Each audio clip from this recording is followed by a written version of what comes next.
नमस्कारम। आप सभी को नमस्कारम, आप जहां भी हों। तो कई लोग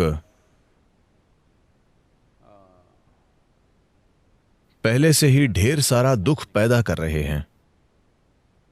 हमेशा की तरह वे उन चीजों के लिए दुखी होना शुरू कर देते हैं जो अभी तक हुई भी नहीं हैं। जब वो होती हैं तब उनका हम पर कुछ असर होगा, हम उससे बच नहीं सकते। लेकिन लोग पहले से ही दुखी होने लगते हैं क्योंकि कई लोग मानते हैं कि दुखी होना उनका अधिकार है। बेशक दुखी होना आपका अधिकार है, मर जाना आपका अधिकार है, ये सारे अधिकार मौजूद हैं। बात बस इतनी है कि अगर आप एक समझदार इंसान हैं तो आप उन अधिकारों का प्रयोग नहीं करेंगे। अगर आप जीवन की कदर करते हैं तो आप उन अधिकारों का प्रयोग नहीं करेंगे। तो अब लोगों की चिंता है, कोविड के बाद मैं क्या करूंगा, लॉकडाउन के बाद मैं क्या करूंगा, क्या मेरे पास नौकरी रहेगी, क्या मेरा बिजनेस रहेगा, क्या मैं ये करूंगा वो करूंगा। हाँ, ये एक आर्थिक चिंता है, लेकिन इंसान होने के नाते हम रास्ता खोज लेंगे। क्या यह आसान होगा? नहीं। क्या यह बहुत मुश्किल होगा? नहीं। अरे सदगुरु, आप तो दो उल्टी बातें बोल रहे हैं। एक ही चीज के लिए हां भी और ना भी,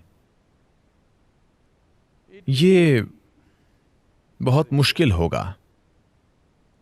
अगर आप कंक्रीट की तरह सेट हैं, आपका मन कंक्रीट में सेट है, आपकी भावनाएं कंक्रीट में सेट हैं, आपके भौतिक सुख कंक्रीट में सेट हैं, अगर आपको कुछ अलग करना पड़े तो यह बहुत ज्यादा तकलीफ देगा। अगर आप लचीले हैं तो यह बहुत अलग होगा, लेकिन जरूरी नहीं कि यह बहुत मुश्किल हो। योग में मेरे ख्याल से कृष्ण ने यह कहा था, सर योगस्थः कुरु कर्माणि। पहले खुद को योग में स्थापित करो और फिर कर्म करो। अगर आपने ये एक चीज की होती तो काम हम कैसे करेंगे, जैसी परिस्थिति की मांग होगी। लेकिन मेरे होने का तरीका इससे तय नहीं होता कि मैं क्या करता हूं, तो क्या फर्क पड़ता है। जिसकी जरूरत होगी मैं वो करूंगा।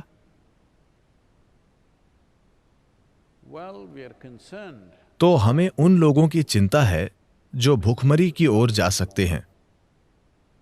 अभी भारत सरकार दुनिया में लगभग सभी दूसरी राष्ट्रीय सरकारों की तरह आर्थिक पैकेज लेकर आई है, जो ज्यादा से ज्यादा लोगों तक पहुंचने की कोशिश कर रहा है।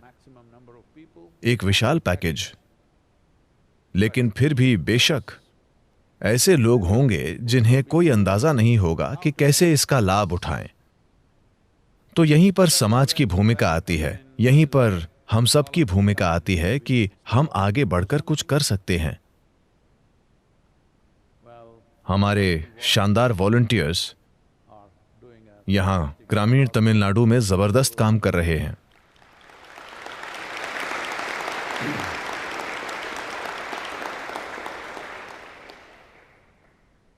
वे न केवल भोजन प्रदान कर रहे हैं, बल्कि उन्होंने अधिकारियों और सरकारी संस्थाओं के साथ मिलकर यह भी सुनिश्चित किया है कि उन्होंने पक्का किया है कि इस इलाके में अभी तक एक भी केस नहीं आया है। अब जबकि लोग इधर उधर जा रहे हैं, यात्रा कर रहे हैं, यातायात बढ़ रहा है, तो ये आ सकता है। लेकिन फिर भी ये बहुत शानदार बात है कि इन 2 महीनों से ज्यादा में एक भी केस नहीं मिला है। ये एक जबरदस्त उपलब्धि है। तो ऐसा इसलिए है क्योंकि ये एक तरीके से योगस्थः कुरु कर्माणि है। खतरा उठाना, जब लोग बाहर कदम रखने से डर रहे हैं, जब लोग एक दूसरे में भेदभाव कर रहे हैं, ये सोचकर कि वे इन्फेक्टेड हो सकते हैं। हमारे वॉलंटियर्स वहां बाहर हैं, कई दूसरे डॉक्टरों, नर्सों, पुलिस वालों की तरह। दुर्भाग्य से उनमें से कई सारे, जब मैं कहता हूं कई सारे, दुर्भाग्य से दुनिया में कुछ 100 पुलिसकर्मी सरकारी अधिकारी, डॉक्टर्स और नर्स अपनी जान गंवा चुके हैं पिछले 2 महीनों में। जो किसी दूसरे के लिए कुछ लाभदायक करने के लिए बाहर निकले, उन्हें नहीं मरना चाहिए था, लेकिन दुर्भाग्य से शुरुआत में हमारे पास जरूरी सुरक्षात्मक कपड़े नहीं थे। किसी को पता नहीं था कि सुरक्षात्मक कपड़े क्या होते हैं। उन्होंने सोचा कि बस मास्क काफी है, फिर उन्होंने कहा चश्मा भी चाहिए, फिर उन्होंने कहा कि पूरा सूट चाहिए। तो हर कोई खोजने की कोशिश कर रहा था कि ये कहां मिलेगा। ये सब कहीं और से आ रहा था। अब हर देश ने इसे खुद बनाना शुरू कर दिया है। भारत अभी हर दिन लगभग 2 लाख सूट बना रहा है। 200 से ज्यादा नए उद्योग उठ खड़े हुए हैं और वे ये कर रहे हैं। अब हम और आयात नहीं कर रहे, जो एक जबरदस्त बदलाव है। तो कई सारी चीजें की गई हैं, लेकिन इस तरह के संकट में हमेशा लगता है कि यह पर्याप्त नहीं है। तो हम क्या करें? इस दुनिया में बाकी हर कोई क्या करे? खुद को योग में स्थापित करें और फिर काम करें। तो सद्गुरु, क्या मुझे किसी योगासन में बैठकर काम करना चाहिए? जब आप योगासन में हो तो आपको बस उसी में होना चाहिए। आपको काम नहीं करना चाहिए। हम योग की बात कर रहे हैं, योगासन की नहीं। खुद को योग में स्थापित करने का मतलब है कि आपके अंदर अपने आसपास की दुनिया के साथ एकरूपता का थोड़ा एहसास है। जब आप किसी दूसरे जीवन को देखते हैं तो आप किसी न किसी तरह से स्पंदित होते हैं। शायद आप पूरी तरह से एक न हो, लेकिन किसी न किसी तरह थोड़ा बहुत। इसका मतलब है कि आपको योग का थोड़ा स्वाद मिल रहा है। जुड़ना, योगा का मतलब है जुड़ना, थोड़ा जुड़ाव हो रहा है। आप एक चट्टान की तरह चल फिर नहीं रहे हैं। मैं चट्टान का अपमान क्यों करूं? वो बहुत सुंदर हैं।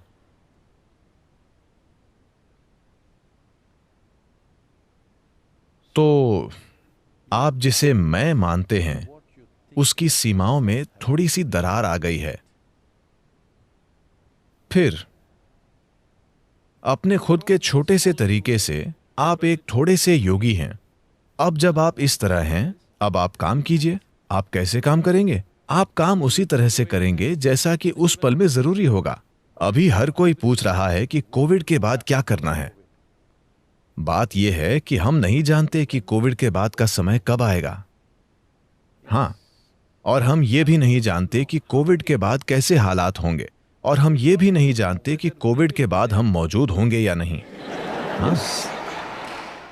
हाँ, ये एक सच्चाई है, क्योंकि अब ये सिर्फ सांस का इन्फेक्शन ही नहीं है। खून के थक्के बन रहे हैं, दिल के दौरे हो रहे हैं, स्ट्रोक हो रहे हैं, लीवर को नुकसान हो रहा है, दिमाग को नुकसान पहुंच रहा है। बेशक हमें उसका खतरा नहीं है। माफ कीजिए, वो एक मजाक था जिसके निशाने पर यहां के कुछ लोग थे। तो हम नहीं जानते कि कितने लोग जिंदा रहेंगे, यानी कितने लोग मौत से बचेंगे, कितने लोगों को गंभीर रूप से नुकसान होगा। हम नहीं जानते, क्योंकि ये अभी भी साफ नहीं है। किसी ने भी हमें साफ साफ नहीं बताया है कि अगर एक बार आपको इन्फेक्शन हो जाता है और आप इससे निकल आते हैं तो आप इसके प्रति इम्यून हो जाते हैं। इसके बारे में कोई स्पष्ट बात नहीं की गई है। ये बार बार आपको हो सकता है। ये आपके सिस्टम को नुकसान पहुंचा सकता है। तो जब हम किसी परिस्थिति के बारे में नहीं जानते तो बेवकूफी भरे अंदाजे लगाकर आत्मविश्वास पैदा करने की कोशिश करने का कोई मतलब नहीं है। यह आत्मविश्वास घातक हो सकता है। It's best to be conscious, cautious and precautious with action. सबसे अच्छा होगा कि अपने काम के साथ जागरूक, सतर्क और सावधान रहना। और चलिए इंतजार करके देखते हैं कि परिस्थिति कैसे सामने आती है। लेकिन आप योग में स्थापित हैं। परिस्थिति चाहे जो भी हो, हम उस परिस्थिति में अपना सबसे बेहतरीन करेंगे। अब भी हम वही कर रहे हैं। ये एक आदर्श स्थिति नहीं है। हर कोई 2 महीने पहले इस बारे में शिकायत कर रहा था। अब अचानक वे सोच रहे हैं अभी सब कुछ ठीक है, कोविड के बाद हालात वाकई खराब होंगे। ऐसा हुआ शंकरन पिल्लई शाम को एक दोस्त से मिले और दोस्त ने पूछा, तुमको एक नई नौकरी मिली है ना, वहां कैसा लग रहा है? उन्होंने कहा, मुझे उससे नफरत है, उसकी हर चीज से। तुम कब से काम कर रहे हो? 3 महीनों से। तुम ये काम क्यों कर रहे हो? अगर तुम्हें पसंद नहीं आ रहा तो तुम इसे छोड़ क्यों नहीं देते? उसने कहा, क्या बोल रहे हो यार, शादी के 20 सालों के बाद अब पहली बार मैं घर जाने के लिए बेताब रहता हूं।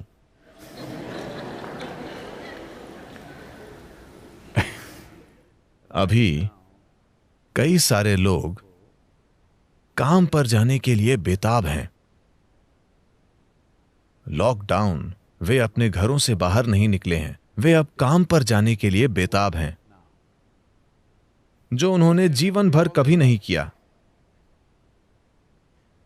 तो इस तरह से कई चीजें बदल रही हैं। हमें नहीं पता कि परिस्थिति क्या है, तो सबसे अच्छी चीज यह है कि खुद को बढ़िया रखें। मैंने कहा था 10%, लेकिन अब तमिलनाडु में लॉकडाउन बढ़ गया है। शायद कई दूसरे राज्य भी ऐसा करेंगे। कुछ दूसरे देश पहले से ही इसे महीने के अंत तक बढ़ा चुके हैं। तो हमें 10% और सुधार करना चाहिए। शारीरिक रूप से, मानसिक रूप से, भावनात्मक रूप से, ऊर्जा में और हमारी क्षमता में 10% और सुधार। क्योंकि आप जो कीमत चुका रहे हैं, मैं उदाहरण के लिए कह रहा हूं, हम चारों में सुधार ला सकते हैं, लेकिन आप एक सरल सी चीज के लिए जो कीमत चुका रहे हैं, जैसे आपके पास हर चीज के बारे में भावनाएं हैं। कोई कुछ कहता है तो आप यूं बन जाएंगे, कोई कुछ ऐसा काम करता है जो आपको पसंद नहीं है तो आप वैसे बन जाएंगे। अब जब आप ऐसे होते हैं तो आप नहीं जानते कि अपने जीवन के स्तर पर आप क्या कीमत चुका रहे हैं। यह आपके अस्तित्व की संभावना को ही दूर कर रहा है। अगर हम इस बात पर ध्यान दें कि क्या नतीजा हो रहा है, आपका अपनी विचार प्रक्रिया पर कोई नियंत्रण न होने का, आपका अपनी ऊर्जा प्रणाली और अपने शरीर पर कोई नियंत्रण न होने का, शारीरिक, मानसिक, भावनात्मक मजबूरियां ज्यादातर लोगों के लिए इंसान होने की संभावना को ही पूरी तरह से छीन रही हैं। वे अभी भी खुद को विकास के क्रम में पीछे ले जा रहे हैं। वे प्रवृत्तियों और मजबूरियों के अनुसार काम कर रहे हैं। मैं कह रहा हूं कि अगर आप 10% सुधार लाते हैं तो आपको अपने अनुभव में ऐसा लगेगा जैसे आपका आत्मज्ञान हो गया है। शायद दूसरे लोगों को अभी ऐसा नहीं दिखेगा, लेकिन आप अचानक महसूस करेंगे, वाह। हां, तो आप सभी को 10% सुधार और करना चाहिए, क्योंकि 15 दिन और हैं। यह काफी समय है। मैं इसे कैसे करूं, मैं इसे कैसे करूं? आपके विचारों और भावनाओं के पैटर्न को बदलने के लिए सिर्फ ऑनलाइन कार्यक्रम ही काफी है। Inner engineering online. अरे आप एक बैनर हैं। क्या यह ऑनलाइन है या सिर्फ इनर इंजीनियरिंग? आपको ऑनलाइन जोड़ना चाहिए। इसे एक पेन से लिख लीजिए, ठीक है? बस ऑनलाइन कार्यक्रम, अगर आप इसके सार को आत्मसात कर लेते हैं, जो कि बहुत सरल है, कोई भी मूर्ख इसे समझ सकता है। इसे उस तरह की भाषा में बताया और प्रस्तुत किया गया है। अगर आपको ऑनलाइन कार्यक्रम का 10% भी समझ आ गया तो आपके संतुलन और दूसरी चीजों में 10% सुधार हो जाएगा। यह इतना आसान है। तो यह मत सोचिए कि आप एक बहुत पेचीदा समस्या हैं। नहीं सद्गुरु, मैं एक हार्ड नट हूं। मुझे खुशी है कि आप जो कह रहे हैं उसका एक हिस्सा सच है।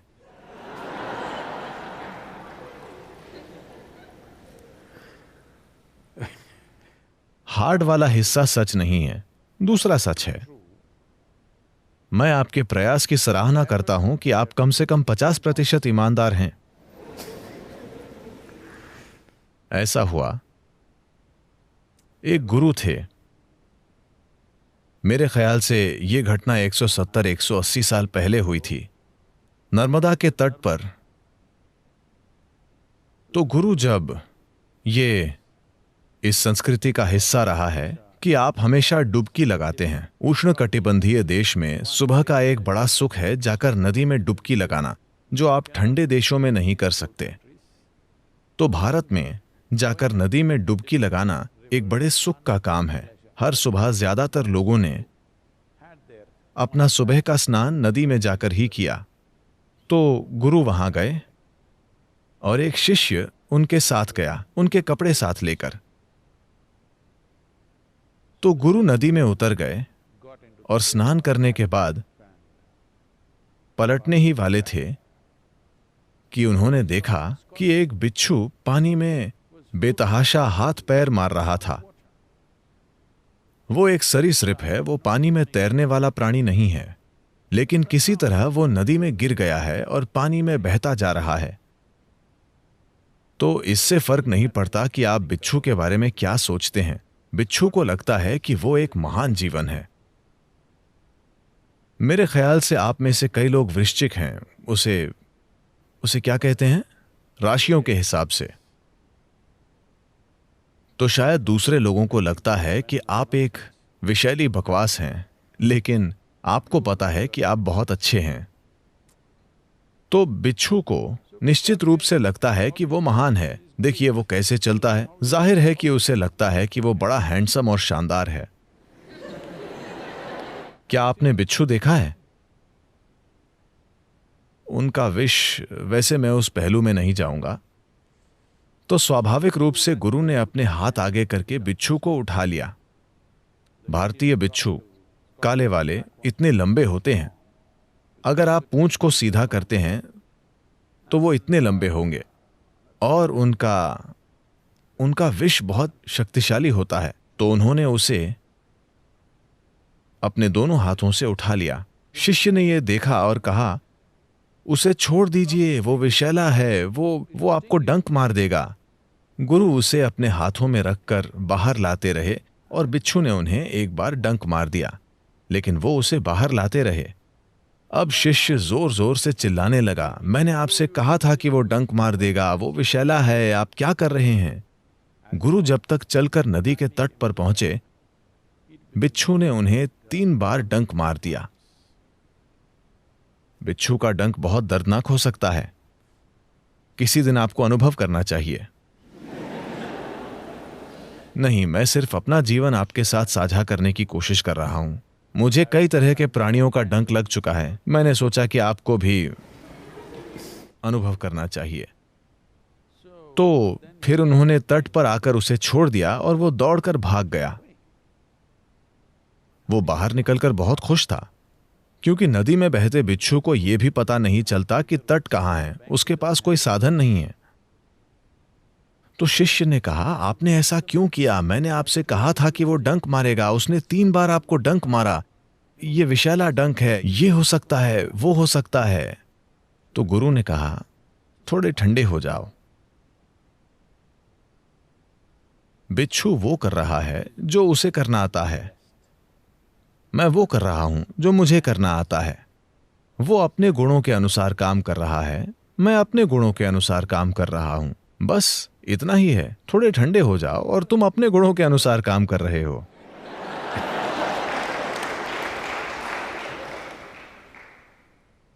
बिच्छू के पास कोई मौका नहीं है कि वो इस जीवन में विकसित होकर एक तोता बन जाए, या एक चील, या एक इंसान। उसके पास ऐसा कोई मौका नहीं है, तो वो जाकर अपनी ही चीजें करता रहेगा। आप इन 15 दिनों में यह संभव है कि आप 10% सुधार करें। Yes. तो आपको बस इतना करना है। ये एक बहुत अच्छा मौका है। लेकिन सद्गुरु, मेरा बिजनेस, मेरी नौकरी, वो सब आएगा। जब वो आएगा तब हम देखेंगे। हमें नहीं पता कि हमारे पास नौकरी होगी या हमें भी जाकर कहीं बैठना होगा। कोई दूसरी संस्था आएगी और हमें खाना देगी। हां, मैं आपको बता रहा हूं, हम हजारों लोगों को खाना परोस रहे हैं। दरियादिली के कारण नहीं, सिर्फ मानवता, बस। तो कल अगर हमारे पास खाना नहीं है तो शायद कोई दूसरी संस्था आएगी और हमें खाना देगी। हम लेंगे और खुशी खुशी खा लेंगे। मैं खाऊंगा। हेलो, जीवन भर मैंने ज्यादातर दूसरे लोगों के घरों में खाना खाया है, ठीक है। उन सभी को धन्यवाद कि मैंने अच्छे से खाना खाया है। हाँ, तो हालात कैसे होने वाले हैं, वो कितने बुरे या अच्छे होने वाले हैं, हमें नहीं पता। हमें ऐसा चित्र बनाने की जरूरत नहीं है जिसके बारे में हमें अभी कुछ पता नहीं है। लेकिन महत्वपूर्ण बात यह है कि हम अपनी ऐसी तैयारी रखें कि चाहे वो चित्र जैसा भी हो, आप उस चित्र का एक अच्छा हिस्सा होंगे। उतना हम कर सकते हैं। हम उतना कर सकते हैं और आप सिर्फ उतना ही कर सकते हैं। आपको यह पता होना चाहिए। इस पीढ़ी के लोगों ने अपना जीवन बहुत ज्यादा आराम में बिताया है। उन्हें पता ही नहीं कि ये क्या है। दुर्भाग्य से कुछ देशों में वे भयंकर हालातों से होकर गुजर रहे हैं, लेकिन मोटे तौर पर दुनिया के ज्यादातर हिस्से ने बहुत ज्यादा आराम में जीवन बिताया है। अगर आप मान लीजिए कि हम आपके सारे फोन ले लेते हैं, सेल फोन्स, और हम कुछ काले वाले फोन लगा देंगे, कई सारे योग केंद्र में हर जगह। आपको वहां खड़े होकर टुटर टुटर टुटर करना होगा, हर बार 10 डिजिट वाला नंबर। आप झल्ला जाएंगे क्योंकि आपकी आदत है, ठीक है। लेकिन हम सभी वैसे ही रहते थे। सिर्फ अभी हमारे पास ये वाले फोन हैं। मैं दिन में 50-100 फोन लगाया करता था। क्वार्टर को मेरी उंगली में दर्द हो जाता था। सिर्फ यही उंगली उसके अंदर जाती है, छोटी उंगली उसे घुमाने के लिए कमजोर है। ये दोनों काले वाले फोन के डायल के अंदर नहीं जाती। जब तक मैं 60, 70, 80 लोगों को फोन लगाता था, मेरी उंगली में भी दर्द हो जाता था। मैं कह रहा हूं कि जैसे जैसे टेक्नोलॉजी और आराम आ रहे हैं, इंसान बहुत ज्यादा, क्या कहें, उनमें एक तरह का अधिकार का भाव आ गया है जो विनाशकारी है। तो वायरस, शायद उसका यह इरादा न हो, लेकिन हम वायरस को अपना गुरु मान सकते हैं। मैंने आपसे कहा था आपको हर चीज में सद्गुरु को देखना चाहिए। हां, क्योंकि अगर आप इससे सीखते नहीं हैं तो आप कब सीखेंगे? वायरस का आपको कुछ भी सिखाने का कोई इरादा नहीं है, वो बस जीना चाहता है। लेकिन दुर्भाग्य से आप बड़ी जल्दी मर जाते हैं। लेकिन भारतीय नहीं, वे वायरस के लिए अच्छा घर मुहैया करा रहे हैं। तो ये एक मौका है कि हम सभी कोशिश करें। बस दुनिया की कल्पना कीजिए, अगर अगले 15 दिनों में इस धरती का हर इंसान 10% बेहतर हो जाए, दुनिया कितनी सुंदर होगी। कितनी सारी समस्याएं चली गईं, 10% चली गईं, यानी बाकी की आप कुछ समय के लिए रखिए। क्या करें? तो इसे एक यथार्थवादी तरीके से संभालना होगा, किसी झक भरे तरीके से नहीं। शंकरन पिल्लई भारतीय सेना में शामिल हो गए।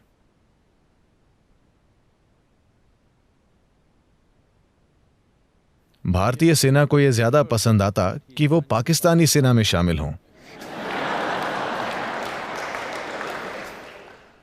लेकिन भारत का नागरिक होने के नाते वो केवल इसी सेना में शामिल हो सकते थे।